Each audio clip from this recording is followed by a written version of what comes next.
Dubai news one में आप तमाम लोगों को वेलकम करते हैं।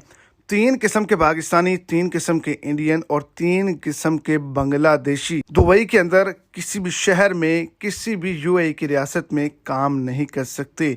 आज के दिन ऑफिशियली तौर पर इस बात को अनाउंस कर दिया गया है।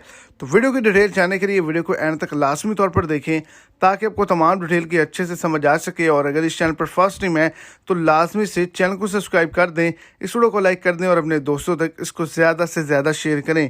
पहले नंबर पर वो तमाम लोग जिन पर किसी भी किस्म का जुर्माना है और उन्होंने 1 महीने के अंदर अंदर अदा नहीं किया तो वो दुबई के अंदर या यूएई के किसी भी शहर के अंदर काम नहीं कर सकते। दूसरे नंबर पर वो तमाम लोग अब दुबई का सफ़र नहीं कर सकते जो कि किसी भी मुल्क से डिपोर्ट हुए हैं, ख़ास तौर पर किसी भी गल्फ़ कंट्री के अंदर से। तीसरे नंबर पर वो तमाम लोग जिनके नाम फरिश्तों के नाम से मुंसलिक हैं और जिनकी उम्र 50 साल से ज़ायद है, वो किसी के पास काम नहीं कर सकते।